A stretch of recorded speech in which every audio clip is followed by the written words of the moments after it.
今パリに到着したところで、今日は土曜日なので、早速エルパトの動画を撮っていきたいと思います。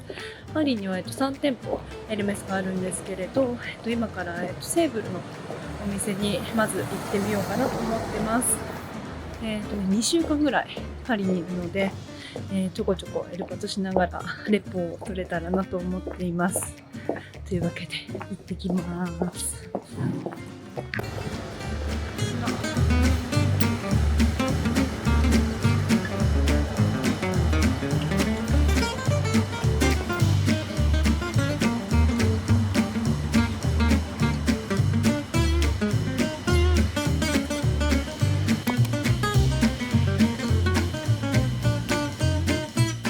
ホテルに戻ってきました。まさかの収穫あり。はい。どうしよう、なんかちょっと今まだ頭がこんがらがってるんですけど、とりあえずこれを置きに来ました。荷物がちょっとね、こましたものをちょこちょこ買ったので、ちょっと汚いんだけどまだお掃除入ってなくて、こんな感じになってます。そもそも抽選は外れてて、でそれでどうやって、バッグが買えたのかだったりとか、そういう話を、動画の後半にしていきたいと思います。ひとまず、あと2店舗せっかくなので様子を見に行こうかなと思っています。はい、それでは、とりあえず1回ビデオ切ります。本店の、フォーブルと、あとはジョルジュサンクかの2店舗に行けたらなと思ってます。寒っ。人が多すぎなければちょっと本店を見て、もしあまり混んでるようだったら月曜に回したいと思います。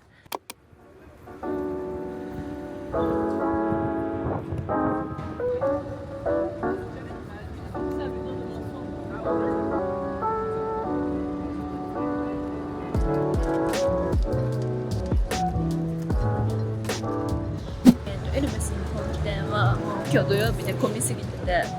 一応聞いたんですけど全然ダメだったので、週明けまた試してみようと思います。パリのエルメスは日曜日休みなので、明日はちょっと、お部屋にこもって作業デーにしようかなと思ってます。というわけで、はい、今日のエルパトは以上です。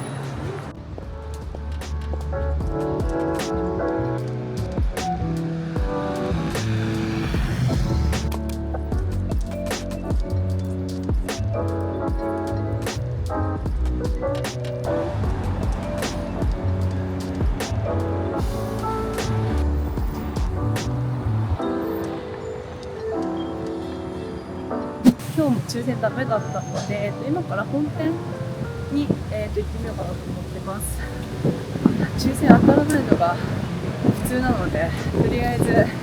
店舗に行ってなんかキャンセルとかないかなと聞いてみようかな。ちょっと話してみたいと思います。はい、それでは行ってきます。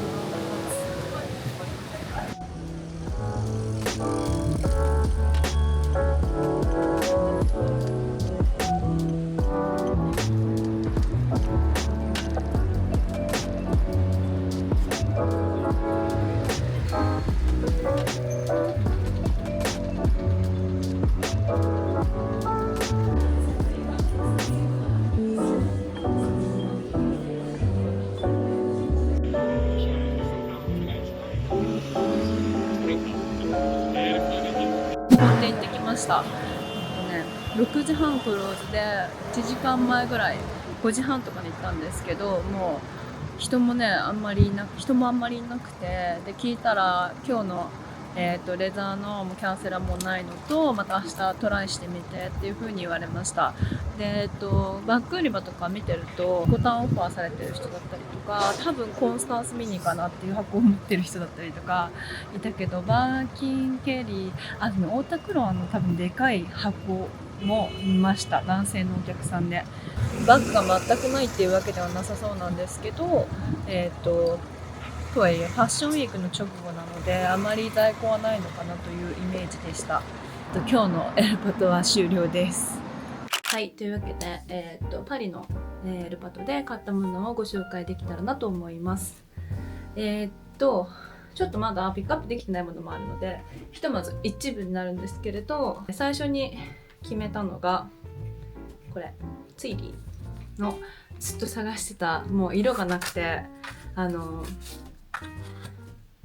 欲しかったやつがドンピシャでラスイチあったので購入することができました。この柄とっても可愛い。このねニュアンスカラーが絶妙でとっても可愛いです。でこれを即決しました。であともう一個スカーフも買ったんですけれど、それ、今取り寄せてもらってるので、後日取りに行きます。プチアッシュのチャームで、ワンちゃんのチャームがずっと欲しくて、ずっと柴犬はないのか柴犬はないのかってずっと聞いてたんですけど、今年も柴犬はないということで、普通の何犬かわかんないんですけどノーマルなワンちゃんのチャームを買いました。つけます。これを担当してくださった方が色を選んでくれて、この色絶対好きだよねってニュアンスカラーが大好きなのをずっと言ってたので、このとっても可愛いベージュピンクベージュみたいな色のワンちゃんを買いました。シューズがもうごめんなさい、開けちゃってるんですけど、普通に今部屋で履いてて、このモコモコのローファーを買いました。これめっちゃ可愛くて、本当はなんだっけ、ニットブーツのブラウンをずっと探してたんですけど、私のマイサイズがなくて、でモコモコが好きならこれはどうっていう風に言われて、あ、これ可愛いと思って、ちょっと持ってないタイプだったので、これ初めてローファー買ってみました。であと最後ね、大物をご紹介したいと思います。じゃーん。箱の形でもう分かる方は分かるんじゃないかと思うんですけれど、開封していきたいと思います。はい、もうずっと欲しかったバッグがまさかの、パリで手に入りました。ちょっと待ってくださいね。はい、こちらです。もうここもちゃんと今剥がしていい感じになっております。コンスタンスミニのエトゥープのピンクゴールドの金具です。めちゃくちゃ可愛い。もうねドンピシャ、欲しかったものドンピシャで、個室に案内されて出してもらった瞬間にジャンプしましたこれ本当にもう欲しかったもの、ずっとウィッシュリストに入れてて、ずっと欲しかったものだよっていう風にSA さんにお伝えしたら、彼もとっても喜んでくれてました。はい、というわけで、これが、パリでの一番大きい購入品になります。はい、というわけですいません、急に背景が変わったんですけど、アメリカの家に帰ってきましたで本当はパリで続きを撮ってたんですけど、ちょっとカメラの調子が悪くてちゃんと撮れてなかったので、せっかくなのでちゃんとした状態で撮り直したいなと思って今、カメラを回してます。実は、このパリのエルパトにはちょっと長いストーリーがあって、もともと初めてフランスでの履歴もない状態でまっさらな状態で、初めて店舗に行ったのが去年の12月でした。その時はアポが取れなかったので、普通に店舗にフラッと遊びに行ってキャンセルの枠だったりとか、ないですかみたいな感じで聞いた時に、運よく、いろんな偶然が重なって運よくレザーのアポイントをその場で取っていただくことができました。でその時に買ったのがここにある、バッグなんですけど、ピコタンを購入しました。せっかくなんでちょっとなかなかね白だと使う機会がなくてこんな感じなんですけど、鍵が白でめっちゃ可愛いんですけどね。このピコタンを買いました。連絡先を交換できなかったので、その場で、またじゃあ来年機会があったら遊びに来るねみたいな感じで終わったんですけれど、今回エルパトしに行った時になんか抽選も全部外れたので、毎日抽選してたんですけど、外れてしまったので、いくつか店舗に行った時に、同じ店舗に、去年と同じ店舗に行った時に、ふと思い出して、探してみたら、同じ SA さん、その時すごい、よくしてくださった SA さんに、また再会することができました。2週間ちょっと長めに滞在してて、実はバッグ探してるみたいな話もしたんですけれど、もちろん、バッグはレザーアポイントメントがないと基本的には買えないですし、今回はなかなか難しいかなっていう話だったので、他に何か例えば小物だったりとかシルクだったりとかで探してるものがあればお手伝いすることができますっていう風に言われたので、ブーツとかあとはスカーフだったりとか、なんかウィッシュリストの中からいくつかこれあるっていう感じで在庫を伺いました。で、せっかくなのでということで、なんか店舗の歴史だったりとか、昔これはここら辺に何があってみたいな話だったりとか、なんかそんな話もしてくださったりして、でもなんか楽しい感じでお買い物することができました。なんか次回につながればいいなっていう程度で思ってたんですけれど、それでお会計しようとした時に、ちなみに何のバッグが欲しいのっていう風に聞かれたので、バッグ、次回に向けての、リクエスト、ウィッシュリストを、残しておいてくれるのかなと思って、普通に正直にバーキンの25の、今、とってもエトゥープが欲しくて、黒でもいいんだけど、ノワールでもいいんだけど、とにかく、バーキンの25が一番欲しい。ずっと3年ぐらい探してて、なかなか見つかってなくて、もしね、パリで買うことができたらとっても嬉しいなと思ってますっていう話を伝えました。もちろん私は今回レザーのアポイントメントもないのでですし、バーキン25ってみんなが欲しいものなので、もちろん難しいっていうのは理解してるし、厳しいよねみたいな感じで話していたら、ちなみに他に候補はあるっていう風に聞かれたので、コンスタンスのミニサイズの黒のボックススカーフは今すでに持っているので、それ以外のニュートラルカラーで何か私に似合うものがあれば欲しいなと思っていますっていう風に答えました。その後かな、ちょっと待っててって言われて、ちょっと待ってて、一応在庫確認してくれるんだと思って、で10分ぐらい待ったかな。そしたらこっちにおいでって言われて、呼ばれた先に隠し小部屋みたいなところがあって、個室だと思って、で中に入ったらオレンジ、さっき、購入品でお見せしたボックスが置いてありました。箱が置いてあった時点でもうなんとなく箱の形とサイズで何が入ってるかってもう多分結構エルパトしてる人だと分かると思うんですけど、私も例に漏れずこれコンスタンスだっていうのがパッて分かって、バーキン25は難しかったんだけれど、とっても素敵なものがあるからぜひちょっと見てほしいということで、開封してくださいました。で、開封してる時に言ってたのが、彼が一番好きな色とこの金具の組み合わせでとても素敵なものだからちょっと一回見てっていう風に、言われて開封して開けてもらったのがこれですね。これが出てきました。はい。で、このエトゥープのピンクゴールドのコンスタンスって私ずっと探してたので、もう出てきた瞬間、うわっみたいな、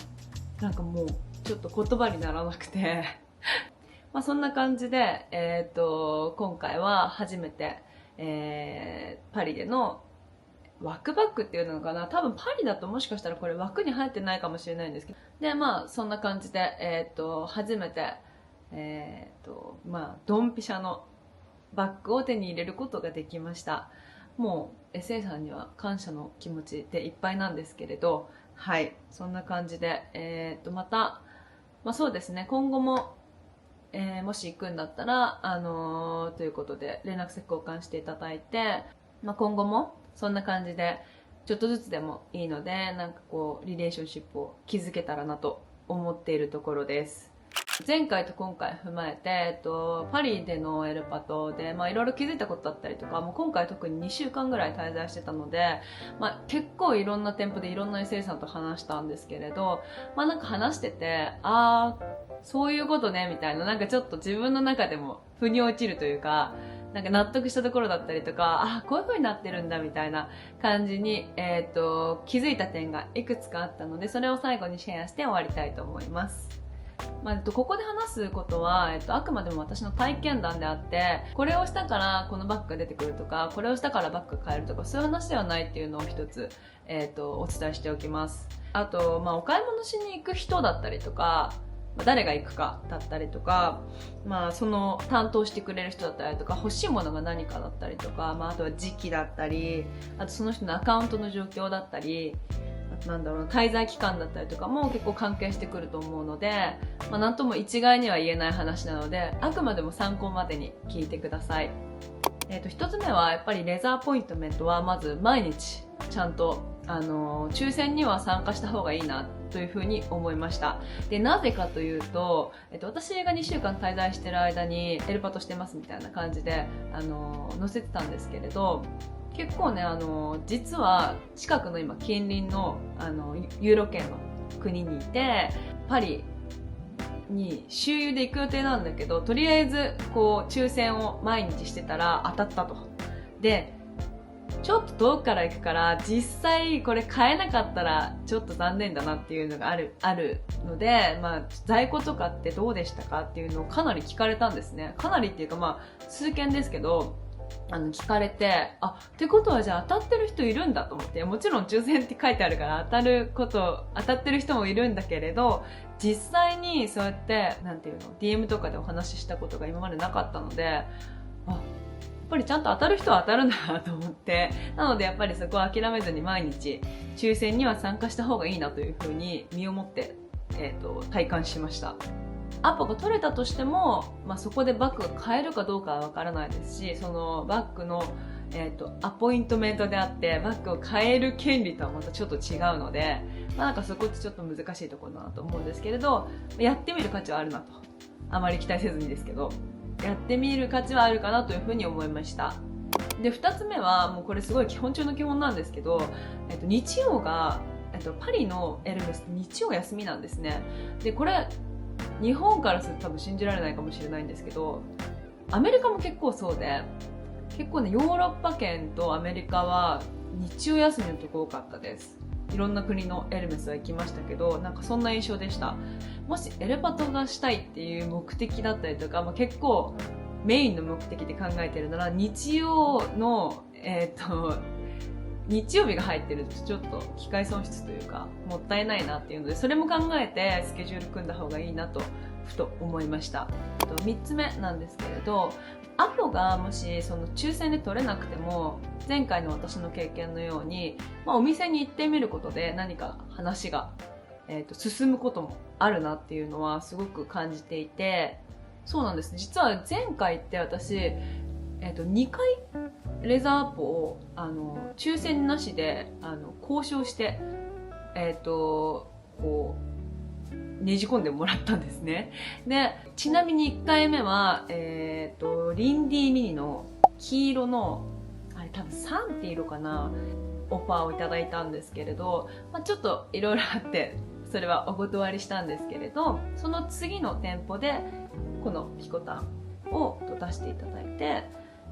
購入に至りました。実際に、店舗でそのレザーアポイントメントのカウンターの周りにすごい人だかりができてて、じゃあその人たちってレザーアポがある人かっていうと、結構半分以上の人が、特に本店はかなり多くの人がキャンセル待ちみたいな感じで、キャンセルあるか聞きに来てる人ってすごい多かったんですね。だからこれは結構知られてる情報ではあるとは思うんですけれど、近くに行った際は聞いてみるのもありかなと思います。4つ目なんですけれど、いろんな店舗で聞いてみたんですけれど、やっぱりね、せいさんが言うには私が行った時ってちょうどファッションウィークの直後だったんですね。なので、ファッションウィークの直後はあんまりないよっていう人が結構多くて、だからってことはそんだけ言われるってことはやっぱりそれってエルメスの中でも周知の事実なのかなと思いつつ聞いてたんですけれど、そうやっぱりファッションウィークの直後だったりとか、あとはバケーションのシーズンでそのアトリエが閉まってる時だったりとかは、その直後は入荷がないとかだったかな、そういうのって結構割とあるあるらしくて、なのでやっぱり時期とかも結構大事かなと思ったりしました。これ別の国の話なんですけど、ポルトガルかなに去年行った時に、そこでもエルパトをして、その時に言われたのが、12月の25日を過ぎるともう何にもないから、また来年出直してきてって言われたんですよね。だからそこまで明確に言われるってことは、やっぱりそういう時期的なものもやっぱりある程度関係あるのかなっていうのはすごい思いました。3つ目は最後なんですけれど、ジュエリーだったりとか、シルクだったりとか、バッグ以外のものを、もし興味があるものがあるんだったら、それも、一緒に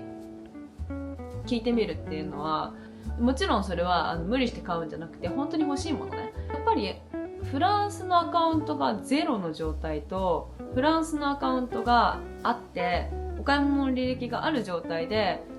なんて言うんだろうな、キャンセル枠とか聞くときもやっぱりちょっと違うなって思ったし、成功率的に。いろいろ、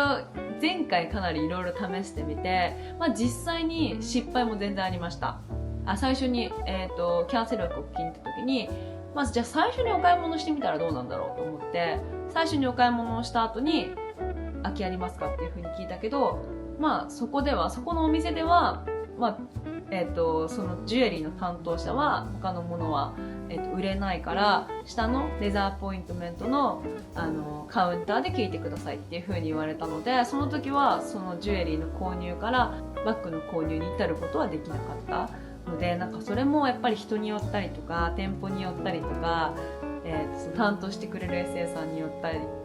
いろいろ様々だと思うので、一概には言えないんですけれど、明らかにやっぱりアカウントがあった方が話が早いなというふうには思ったので、もし欲しいものがあるのであれば、最初に購入しておいて、お話しするのもありなんじゃないかなと私は思っています。実際に、アジアの動画も、前回何カ国行ったやつ出しましたし、あとはアメリカ、今アメリカ住んでるのでアメリカ何カ所結構いろんなとこ店舗行ったりとか、あとはヨーロッパ周遊した時にいろんなとこ行ったりとかしたんですけど、やっぱり、共通して言えるのは、バッグだけが欲しいっていう人はちょっと敬遠されるのかなっていうような印象は実際にいろんなとこ行ってみてあるのは確かなので、アジアとかはあんまりないことも全然、中国とかは全然違ったなっていう印象だったので、本当に国だったりとか、その担当する生産だったりとかにもよると思うんですけど、私の体感的な話をするんだったら、バッグだけ欲しいっていうのは結構難易度高いのかなっていうふうに思っています。最後なんですけど、免税がパリって最後できるんですね。フランス EU 圏、割とどこでもできるんですけど、ヨーロッパって。で、私ももちろん、外国人なので、免税の手続きをしてもらいました。で、それで結構ね、日本人の人あんまりいないのかなわからないけど、免税のカウンターで、空港の免税のカウンターで、めちゃくちゃ揉めてる人を私たくさん見たんですね。なぜかというと、物がないの。ちょっとびっくりですよね。わかんない。私の中では、そもそも、必要品の、こういうジュエリーだったりとか、こういう、ちょっといいお値段のするバッグを、預けるっていう、下に預けちゃうっていう考えがないので、私はちょっとびっくりしたんですけど、空港でそのスタンプをもらわなきゃいけないんですよね。で、スタンプをもらうときに、やっぱりこういうバッグだったりとかの高額商品は、物を見せてくれって言われるんですね。私ちょっと困ったのは、シリアル番号がどこにあるかわかんないから探してくれって言われたんですよ。で、これ多分急いでると結構テンパるなと思って、で、ちなみにコンスタンスはここ開けて、ここのなんていうの、内ポケットのこの裏側のここについてます。シリアル番号と免税する用紙に書いてある番号が合ってないとスタンプをしてもらえないので、自分が買った商品、特にバッグだったらどこにシリアル番号があるかっていうのをちょっと調べとくとスムーズかもしれないです。なので、チェックインする前に免税した方がスムーズかなと思うので、空港にはちょっと早めに着いた方が安心かなと思います。で、ちなみに、免税は 10% ぐらいかな。フランス、スペイン、イタリア、国によって免税で返ってくる額が確か違うんですけど、フランスは確かね、10% ぐらい返ってくると思います。結構多分日本よりかなり安いなっていう印象でした。何を買っても。ツイリー1個にしても、結構数千円違うなっていう感じでしたし、もちろんバッグも、ジュエリーだったりとか、シルク系のものだったりとかも、全然値段が違うというか、まあ、値段が上がれば上がるほど差額が大きいなという印象でした。なので、免税は忘れずに、できるといいなと思います。免税については以上です。というわけで、パリのエルパトの動画は以上になります。最後までご覧いただきありがとうございました。また次の動画でお会いできるのを楽しみにしています。それでは、バイバーイ。